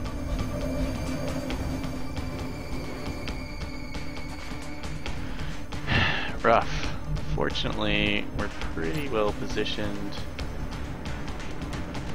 and they're far enough away not to really slaughter us. I'm gonna move her here. I have two choices for her: heavy cover here and here. She has a smoke grenade. This is safe and closest. She has a grenade. Can we... It is not going to do us any good, so we're going to pull her back. Our preference is heavy cover. Our preference is concealment, where she can't be seen because she's weak. Followed by heavy cover. Since I'm going to want to use her grenade this turn, we're going to have to settle for heavy cover. Drones do not care if you're on Overwatch, so go for the damage. We lucked out. We are certainly going to use smoke here. And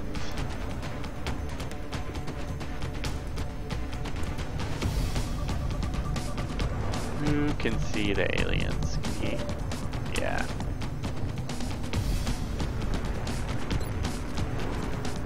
I guess we'll have to settle for protecting most of our squad. Poppin' smoke. This is why you save so much smoke for last.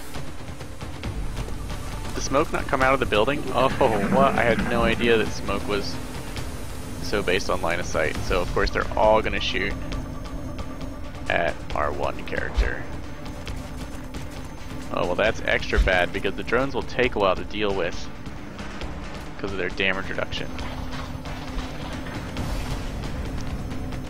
Those sectoids haven't activated yet. Lucky us. They're just within sight. These drones are dashing because they don't like breaking windows.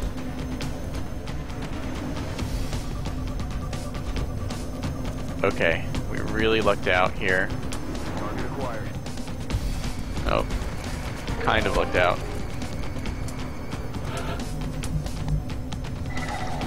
There is certainly meld out there.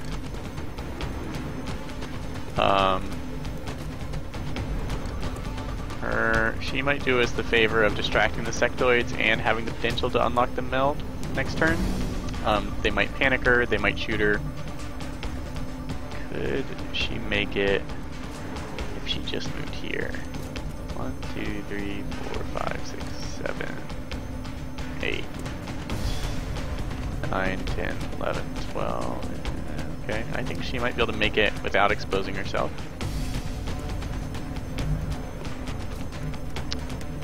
Now, don't forget you can go up on the roof. Our shotgunner will have like perfect accuracy up here. And we definitely want to see... We just want to see. We may not want to use her grenade, but okay, we can reach these guys with grenades. Their damage reduction is sick.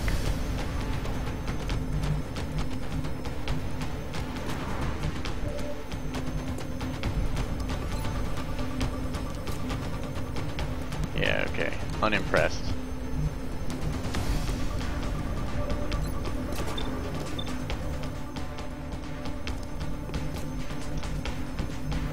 He can take out one of them. He's going to be a primary target anyway. Let's just move him up here. Get it over with. Decide who we're going to shoot because, okay, we have the same accuracy on all of them. And we have another smoke grenade. Might really be worth it to drop it on him. How do we kill these drones?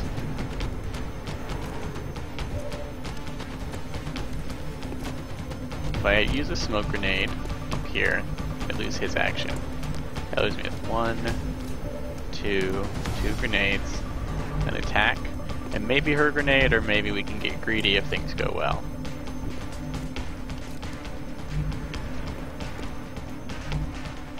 Since she only has a shot, we'll take it at the 1 health enemy. Because that's what we got. Unsurprised.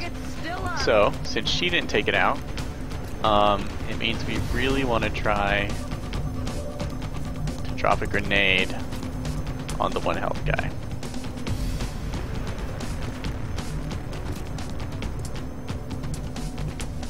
Getting it done. Since there's a good chance he can be killed with an ancillary grenade. Now look, we can hit them without hitting ourselves. See? Cover blocks our troops from getting hit. Still, we want to get as close as possible to these guys, and since they're flying, being up on the roof is the best. You also want to make sure you're not blowing up your own troops. Be as close as possible to the high health one.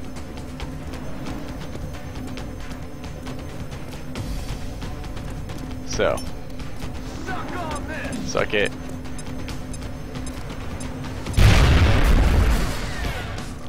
That's what we wanted.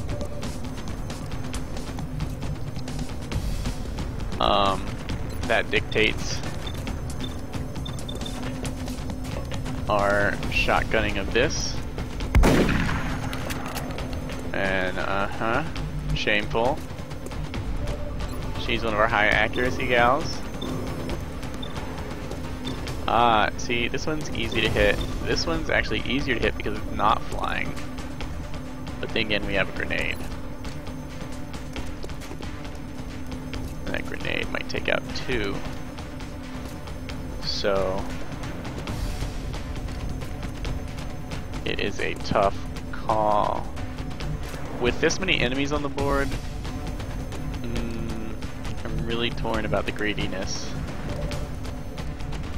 We could not put smoke on our assault, but leaving him exposed to this many enemies is a bad call. And of course, rarely do you get a shot like this on a drone. 87%. So instead of being greedy, and maybe dying, we're gonna play it safe. We can't get the sick roof bounce from this position. We can throw quite a ways though. Okay, okay. There's this, which I don't even.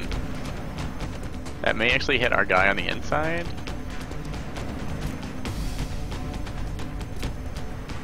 We just need to be a little further back. There are windows. The drone will probably have other things to shoot at. Well, not everyone can be safe all the time. Also, I'm going to note that smoke does not spread through walls magically, which is a little unfortunate. Was a little unfortunate. All right, here we go for the double. We're going to arc gracefully through the air. Damage reduction.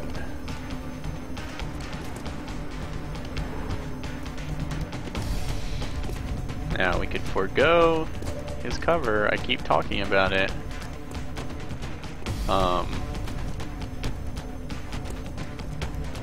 With a carbine, you really can't kill that guy.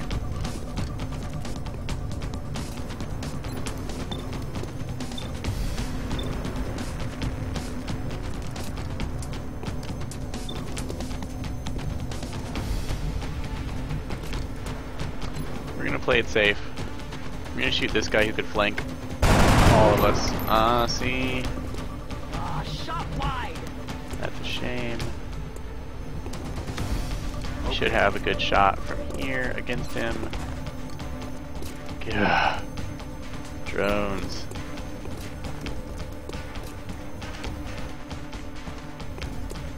And I am gonna go ahead. Use this grenade as it's better than a 64% chance.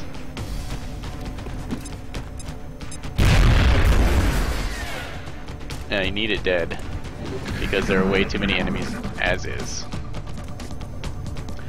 Okay, got the mind merge. That means he's not attacking me, which is good. This guy. He's not shooting at my assault, which is good. No, damage. That's not good. He didn't panic. Okay, I didn't think he would end up being the one tanking. Oh no. That's bad. This drone's gonna be a jerk. Our assault once again is extremely lucky.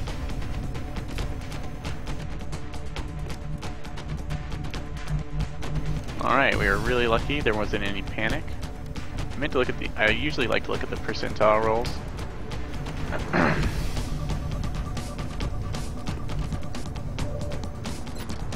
She has a shot. It's terrible, but you know. She could also try and move up for the heal. She would not be able to heal from there. You definitely have to be within the red circle for the heal, and sometimes even then you get a little screwed. Like right there, maybe. No guarantees.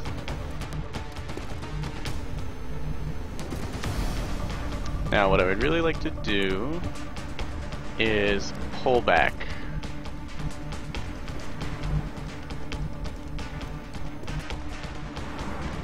And let these guys charge into my Overwatch. The meld can go away. I could take this shot since it's so good. But he will be exposed, and that's not good. I think these drones are dashing, so what I'm actually going to do is I'm going to pull back. We're going to set Overwatch right here for my shotgun. That should keep him relatively safe.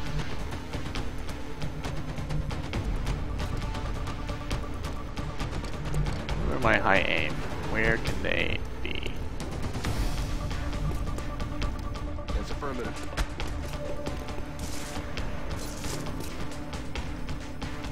Maybe we can pick this guy off. Nope. Negative damage. Her. Moving out. She definitely can't get back there. That's the good cover.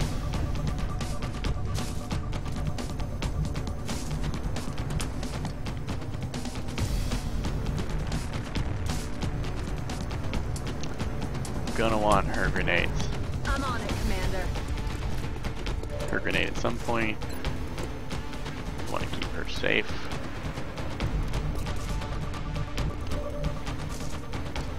Rolling. Here's his happy place. On my way. Here's hers. Heading to This will that be location. his. Now we can't force the drone to dash.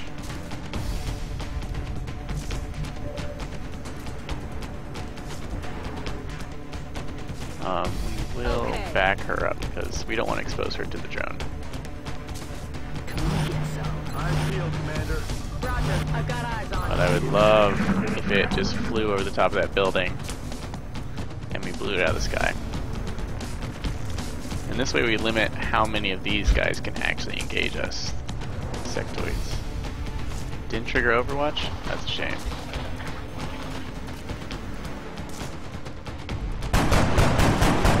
That might have been a hit. No way! Oh, Out of ammo here. good, good. Very good. Negative. Weapons dry. Got a lot of heat on me. Whew.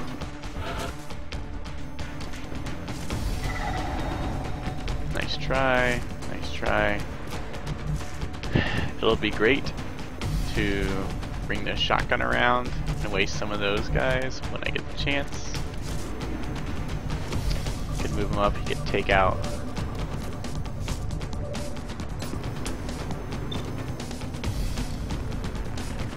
Sectoids.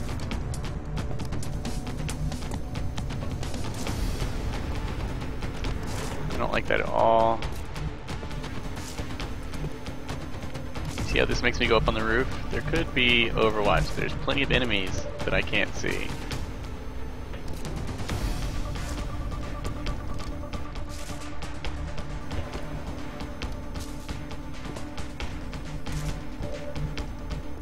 On my way.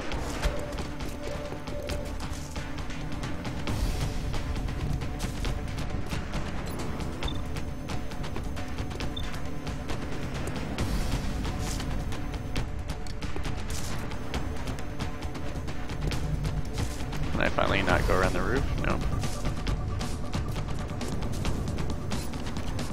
Smoke grenade range. Well, it's more important to keep him safe. The XP he's gonna get for finishing this mission is key. See, that's good.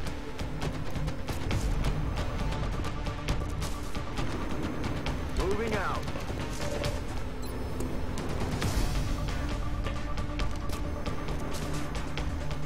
Overwatch. Let's try and kill this. Negative ammo. I'm spent. Negative damage.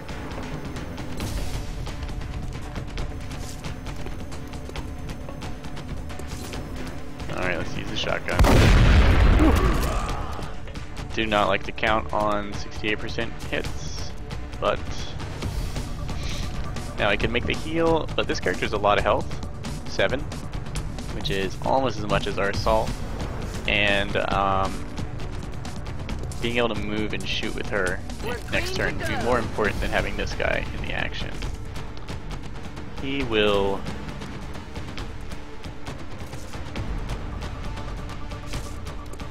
reload as well. I could use that smoke grenade. I don't think it's time just yet. I'm on it, Commander. And she will move up to prepare for that coming flashbang. Good to go. I'm gonna need her attacks. Now hopefully this guy will have the nerve to move up where our shotgun troop is waiting. Oh. Somebody's feeling ballsy. Realizes that was probably not the best choice. That is definitely not the best choice.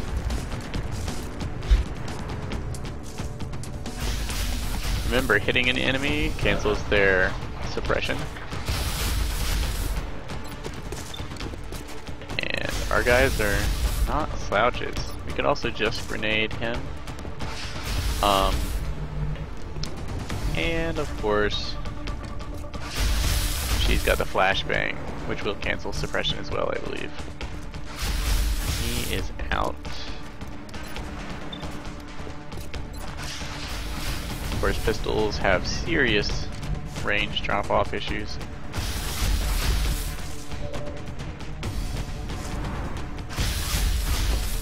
What we're gonna do, move up. Grenade this enemy suppressing us, hopefully for the kill. Can only do this because of the window. Grenade out. Oh, not true. So it cancels the suppression. It stinks. It doesn't do better for us.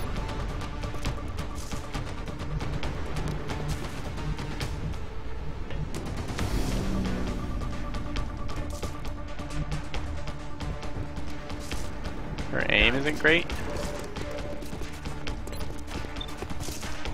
but Roger, I've got eyes on. the enemy will respect Overwatch either way. With that, we can move up here to the flank, which is pretty much a guaranteed kill. Do the high crit chance and the high damage base of this puppy.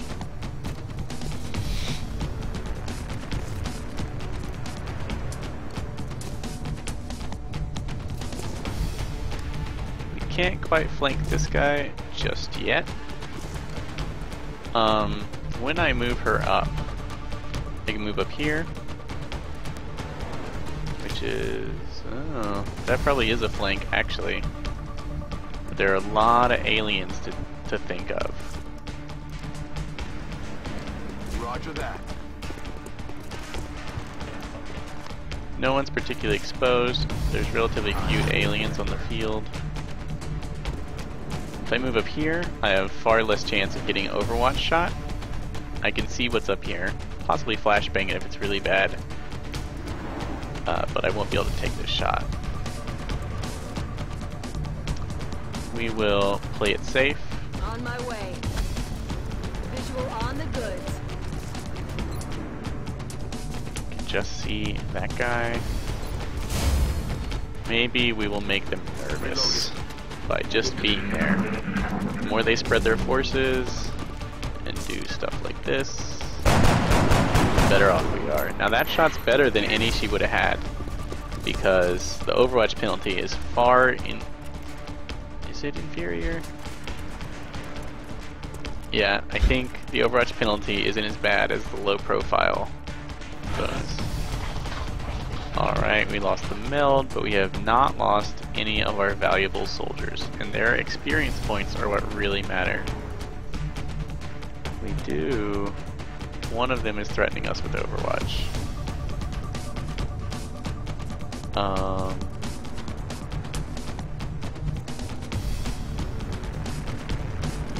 We don't have any amazing ways to deal with this. He could dash. Anyone could dash. Someone with more health than not. We could do a smoke grenade dash.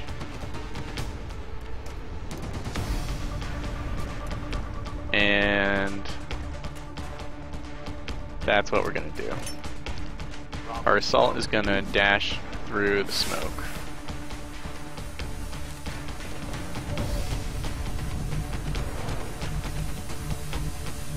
Oh, the smoke is too far in front. It's not gonna help.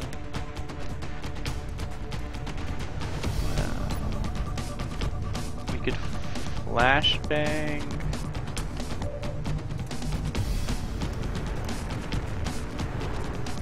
If we don't flashbang with her, then we can flank them, is the good news. Bad news is our assault might bite an Overwatch shot.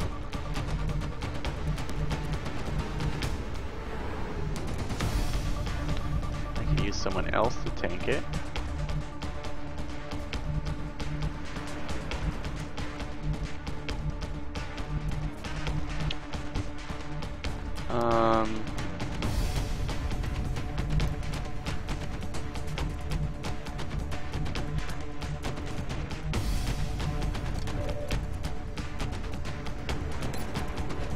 You know what?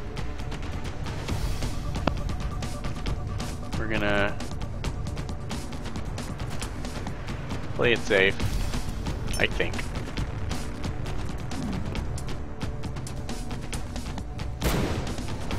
It's a shame we didn't flashbang more than one.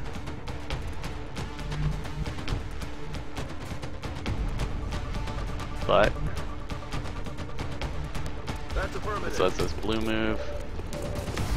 If there was additional Overwatch fire, it would have been significantly safer from it.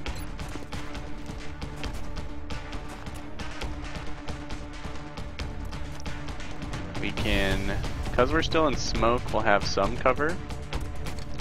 We can do that if need be. Let's see what the rest of our actions turn out like.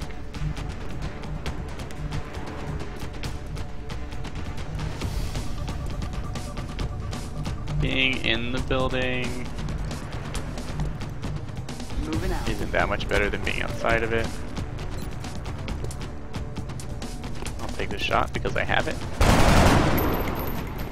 No way that just happened. No way. Affirmative. Come get some. Copy that. Yeah, we're just gonna go ahead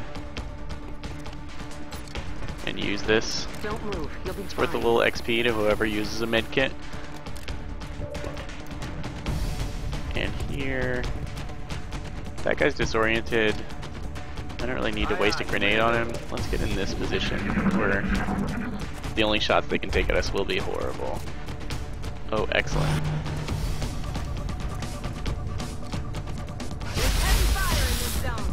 Remember, he was disoriented. Target acquired. Damn, there are a lot of aliens. More. We have a pretty good chance. Let's quick get her over here where she can do the most damage and interfere the most with the aliens that just popped up.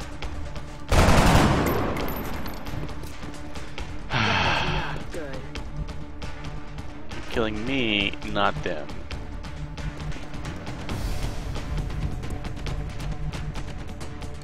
Tell me you can get a shot on that guy. Oh yeah. Well, there's very little I can do about that with just a pile of rookies, so we lucked out.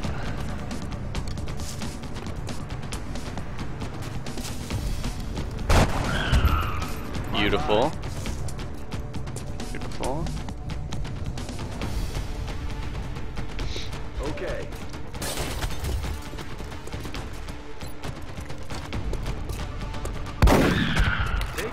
10 critical. Minimum damage for a shotgun is 4, I believe. I think it's 4 to 8 damage. We're going to want to get some of our best aiming troops up to the front because his HE grenade is probably going to take this heavy cover out, exposing some aliens to our fire. So we want to get ready for that. If we had faster troops, they could be up here on the roof with Overwatch, which would be great. Matter of fact, let's get ready to jump on that roof. Too slow.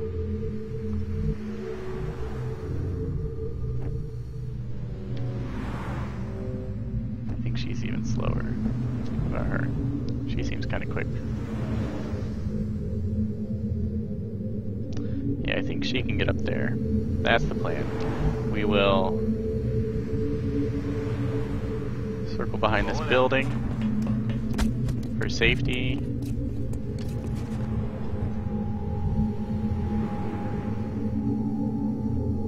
Affirmative. Where no one can see us. Oh my. I'm rolling. We'll move her here. I just want to see how close I get to that. Yeah, okay. Okay, I think she might be able to blue move up into cover up here, which would be perfect. If she has ammo, I forgot to check.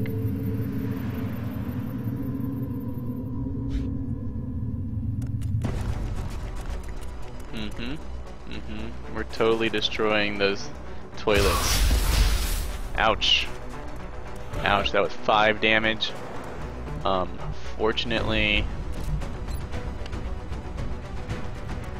it was not enough to totally wreck our day. Let's see. Are there only 4 aliens left? Doesn't seem likely enough.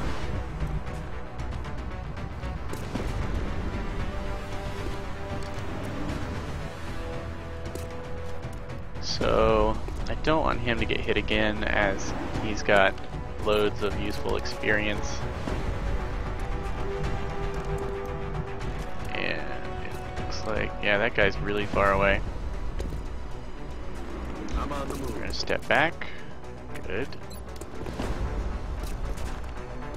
We're gonna drop this right on top of him. This is an AT grenade, so it should destroy his cover. Because his cover is porta potties. Also reveal the location of another alien. Did not deal with that alien's cover. She can move in. Of course, that alien might be on Overwatch. Headed there now. Here's our plan coming to fruition. On the move. Look at this beautiful move. Look at that, perfect. And that guy is on Overwatch, but it won't be enough. Now we could of course take that perfect shot, but Affirmative. we've got other shots.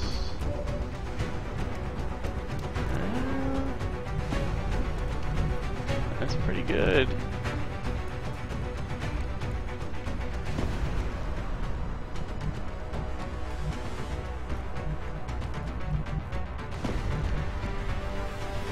Yes, Commander. Let's see if this guy can. Overwatch. Affirmative. Covering now. Come get some. 74%. Yeah. Alright, so if she can make the kill, that frees this character up to make a shot here. 61%. That's pretty good. Awesome, we score some damage. And our assault is safely out of Vision's range, with some Overwatch protection the aliens are unaware of. If they charge forward, they'll probably regret it. Yep. Excellent. And another, right? Yeah, come on, make it count, make it count. Oh. It's alright, that was a dash. I think. Yeah. What? No. Ouch. 5 damage critical. That probably would have been her life if there was no damage reduction. Live. Sadly. Sadly it was her life. Now there are more aliens than just these.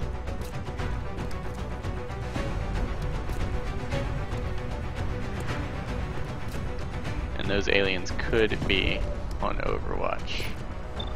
So the first thing we'll do is who can see what, alright. I'm on the move. Move him up as he has enough health that I would like for him to tank.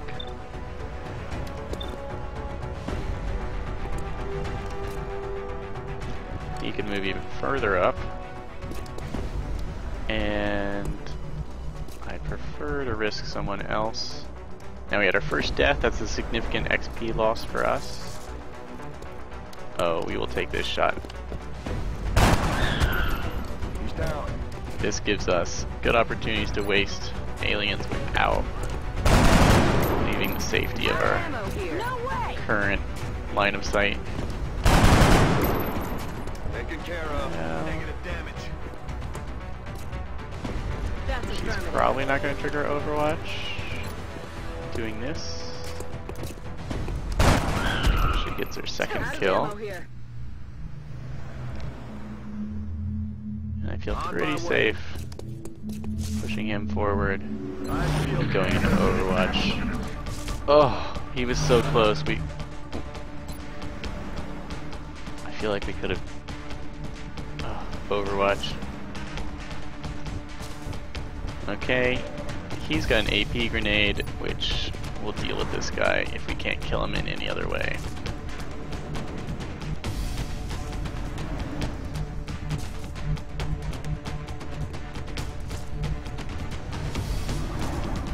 I think we won't get Overwatch shot here.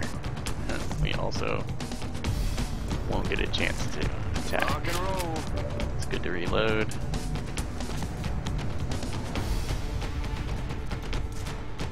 She has no accuracy. So we should probably step back and reload. We can flank this guy. Can't flank this guy. Only have a pistol.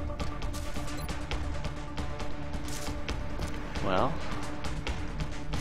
things look grim. In that case, we're just gonna... Should we take the shots we have? Headed there now.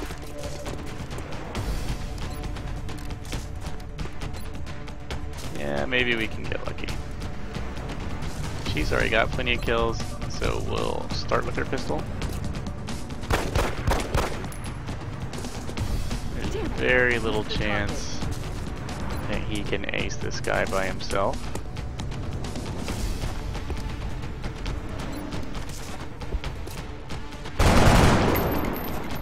but that pretty much guarantees the grenade kill. Going out. Now drones you prefer to kill without using grenades Mission accomplished. because they drop alloy, maybe Illyrium and stuff. You really need that alloy, and even hitting them with a grenade I think takes away your alloy. But of course we were under some pretty severe pressure. Alright, another troop down, very little we can do about that. 2 hits, one of them a crit, just annihilated her. That said, we got some good promotions. 2 of them are only out for, yeah, you know, that's not really that bad. 8 days, it's only 3 days longer than this person who wasn't injured at all. That's thanks to his high base health, and the fact that he only lost 1, because he has extra conditioning. Which means that, yeah, your assaults can actually make the rounds much more often because they're taking less bodily harm, spending less time in the hospital because they're tough. Here, yeah, we got some upgrades. Looks like we got a little bit of everything, and 2 of them will be in the workforce from the get-go. Alright, we got a little lyrium and alien alloys. That's what I'm talking about. You lose this, or you become much less likely to receive it when you kill drones with explosives. So that's a shame. Sectoid corpses, I don't know. Blow them up as much as you want. Whatever's safe. We will be in touch, Commander. And that wraps up the double feature. What it is the aliens are hoping to accomplish here. Let's just take another look Are they here. studying us? Good. Why abduct humans Look at seemingly that. at random? Got a lot of There must be experienced a troops pattern coming that we around. haven't established yet. It'll be excellent. Send a couple. We want to get as many rookies leveled up as possible. Alright, excellent. Enough time passed that our We're troops... detecting a new contact, much larger than anything we've previously encountered. I recommend we scramble our best equipped fighters if we're going to engage that ship. We're not going to engage a ship, so this looks like it's probably an abductor that wants to land. If you get the chance, you should definitely send somebody out there. Send him out. We'll go in defensive mode, We have eyes on the bandit. Disengaging. which decreases your accuracy and the alien's accuracy by 15%, as opposed to aggressive, which does the opposite, increases both of your accuracies by 15%. And okay, our aircraft is back. There you go. It was an abductor. We're tracking several reported abductions via the If you give it a love tap, that means just locked in. fly up to it and fly away immediately, like I just did. You'll avoid taking an 8 panic hit over whatever country that UFO is associated with. UFOs always have a country, and they never change. It's always the one country. Like that was over France, even though it was way over Egypt when we saw it. It was France. So next mission is going to be a light abduction. Hopefully easier than this one. Especially likely to be easier because we have 2, count it, 2 upgraded troops we can take. Like I said, you have 15 hours minimum for at least 15 hours for every mission. The exceptions are terror missions where you have 24, and crashes where you shot down a UFO. Not landings, but crashes where you have 36 hours. That said, none of these guys will actually make it into this mission, so we'll just go ahead and take on a light. I might want to only take 1 or 2 of these. Let's take both of these. Since for the next one we'll have 2. That sounds about right. We'll try and take about 2 specialists every mission this month. We want to upgrade as many privates to Squatty as possible in the first month, because the game ramps up in difficulty a lot after this one. Alright, and Xenobio is working its way. Perfect, perfect. Alright guys, that's about as good as you can hope for on Impossible. XCOM, shit will happen. It did. We lost someone every mission, but we did our best. And and their exceptional sacrifices will not be forgotten. Thank you for watching. If you enjoyed, please like and subscribe, and I hope to see you back in the next episode.